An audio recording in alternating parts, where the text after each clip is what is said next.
आसानी से न्याय मिले और तुरंत न्याय मिले, उसके लिए आपका काम। आने वाले दिनों में इसमें कुछ और चेंजेस आने की संभावना है? जी, उसमें मामला क्या है कि जो हम लोग जो गाइडलाइंस पर चलते हैं, as per the guidelines of National Legal Services Authority of India,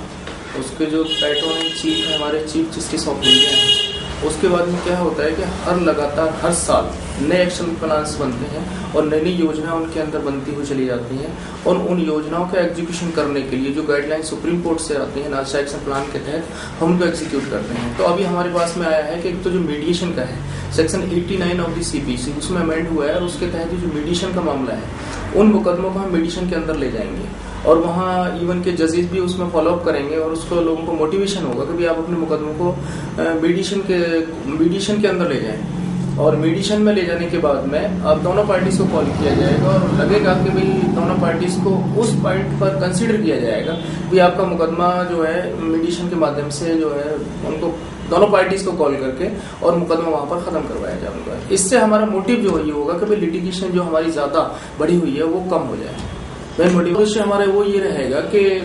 लोगों को डोर स्टेप पर न्याय मिले जा करके। जो ग्राम न्यायालय जो स्थापित किए जा रहे हैं 2010 के अंदर एक्ट बना है, उसको एग्जीक्यूशन करने के लिए 4000 ग्राम न्यायालयों की स्थापना की जाएगी और उसके बाद में एक ग्राम न्यायाधिकारी गांव में जाकर के लगाएंगे और मोबाइल अदालतों की स्थापना की जा रही है और ग्राम न्यायालय की स्थापना की जा रही है। वहां जाकर लोगों को डोर स्टेप्स पर जो न्याय मिलेगा वो डोर स्टेप्स पर लोगों को न्याय मिलेगा जा करके। उनके जो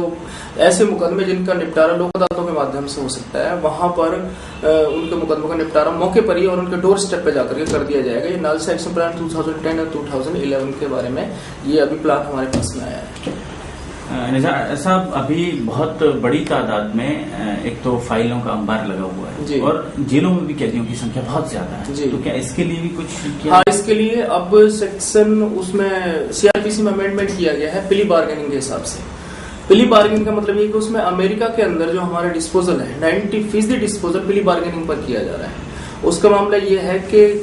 उनके जो प्रिजनर्स हैं, अंडर ट्रायल प्रिजनर्स हैं, उनसे एक एप्लीकेशन कॉल कर ली जाती है, एक एफिडेविट लिया जाता है कि भाई मेरा मुकदमा प्ली बार्गेनिंग एक्ट के तहत खत्म कर दिया जाए। मान लीजिए वहां पर अगर उसको सजा का प्रावधान है 3 साल और वो उसमें 1.5 साल वो सजा वो काट चुका है या 1.25 साल सजा काट चुका है, तो उसके बाद में जज साहब उससे कंसीडर करके और अपना पहलू रख करके और उसके ऑफेंसेस को देख करके उस मुकदमे को वहीं डिस्पोजल ऑफ कर दिया जाएगा। इसके तहत अंडर ट्रायल जो प्रिजनर्स हैं पेटी ऑफेंसेस के अंदर बंद है, उनका लोक अदालतों का आयोजन किया जा रहा है और लोक अदालतों का आयोजन करके वहां जेलों के अंदर माननीय जज साहब के माध्यम से वहां लोक अदालतों का आयोजन करके और उनके मुकदमों का वहीं फाइल ले जाकर के वहीं मौके पे ही खत्म किया जा रहा है, जिससे जो लिटिगेशन जो पेटी ऑफेंसेस के जो क्रिमिनल केस के जो ट्रायल्स हैं वो खत्म होंगे।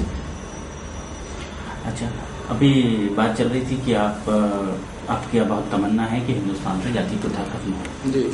तो क्या आप इसके बारे में क्या सोचते हैं? क्या किस तरह से काम किया जा रहा है या किस लाइन ऑफ एक्शन पे आप काम कर रहे हैं? देखिए, मैं जहां तक समझता हूं कि जो क्लासिफिकेशन है, वर्गीकरण है, लोगों को इस पॉइंट पे कंसीडर किया जाए कि हमें अपने देश के विकास के लिए सोचना है। जब किसी भी जाति से ताल्लुक रखता हो, किसी वर्ग से ताल्लुक रखता है, उसमें जो सबसे जो पहलू हमारा काम करता है कि एक आम आदमी को जस्टिस प्रोवाइड हो जाए। अगर जेलियस इनजेलियस की भावना तब आती है, जाहिर सी बात है, जब किसी को जस्टिस नहीं मिलता, तब उसके अंदर एक वो आग पनकने लगती है और वो रिवेंज की भावना से कार्य करता है। जब जाहिर सी बात है उसको आसानी से न्याय मिलने लगेगा, सोशल जस्टिस प्रोवाइड हो जाएगा, तो जाहिर सी बात है कि फिर उसमें जो है हमारा जो इस तरीके का कार्य है और वो जो भावना बराबर की आएगी वो उससे पनपती चली जाएगी और जो इस तरीके से जो मामले हैं जो इंजेलियस के वो खत्म होंगे। लेकिन अभी हिंदुस्तान में तमाम राज्य सरकारें, केंद्र सरकारें जी आरक्षण के तरह तरह से नए आरक्षण जारी कर रही हैं। देखिए, इस तरीके से ये अपना कार्य करते हैं अपने फायदे के उद्देश्य से। मेरा ऐसा मानना है, अगर इस तरीके के आरक्षण को बंद कर दिया जाए और सिर्फ एजुकेशन के हिसाब से जो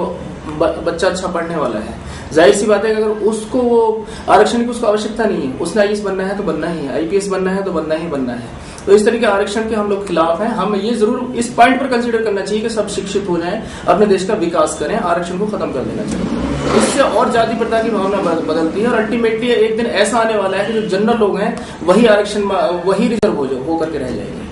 क्योंकि सभी लोग जो जाति वर्ग से ताल्लुक रखने वाले हैं वो सभी अपना आरक्षण की डिमांड कर रहे हैं, चाहे कोई जाट समुदाय से हो, गुर्जर समुदाय से हो या किसी और अन्य समुदाय से हो, वो कहते हैं, या कोई अपना शेड्यूल कास्ट से ताल्लुक रखते हैं, वो सब चाहते हैं कि हमें आरक्षण मिले। लेकिन अगर सभी को आरक्षण मिल गया या उस श्रेणी में वो लोग आ गए तो जो जनरल कैटेगरी के लोग हैं तो उनके लिए मैं समझता हूँ कि वही रिजर्व होकर के रह जाते हैं। निवृत्त साहब, जहाँ तक डेमोक्रेसी की बात है, डेमोक्रेसी में कहते हैं कि सिरों को तोला नहीं जाता, गिना जाता है जी। विचार की बहुत महत्ता नहीं होती है वहाँ आपके वोट की महत्ता है जी। तो ऐसी परिस्थितियों में लगातार जो लोग पॉपुलेशन के साथ काम कर रहे हैं, बड़ी पॉपुलेशन के साथ लगातार पॉपुलेशन बढ़ाने के जी, उसके सिलसिले में आप क्या कहना चाहिए? देखिए, पॉपुलेशन बनाना अपने आप में ही अपने आप को कमजोर करने के बराबर है, मैं समझता हूँ। इस समय जो जनसंख्या बिल्कुल इतनी, अब जनगणना का कार्य शुरू हुआ है, आप देखेंगे इसमें कम से कम 20% इजाफा होगा जनगणना के, अगर हम आधार पर देखेंगे तो मैं समझता हूँ कि हमें जो पॉपुलेशन है उसको कम करना चाहिए और नए और इस तरीके से जो वो बनाने चाहिए, हमें नई तरीके से एक्ट बनाने चाहिए जिससे आम आदमी का विकास हो सके, देश का विकास हो सकता हो। ऐसी कार्य योजनाएं एग्जीक्यूट करनी चाहिए, केंद्र सरकारों को भी, राज्य सरकारों को आपस में खींचतानी बंद करके हमें ये देखना चाहिए कि जो अब्दुल कलाम साहब ने जो सपना देखा है हमारा 2020 तक हम विकसित राष्ट्रों की श्रेणी में खड़े हो जाएं, अगर यही परिपाटी और परंपरा चलती रही तो हम उस मुकाम से काफी दूर हटते हुए चले जाएंगे। पॉपुलेशन कंट्रोल पॉपुलेशन कंट्रोल के लिए हमें एक एनजीओ को शामिल करना होगा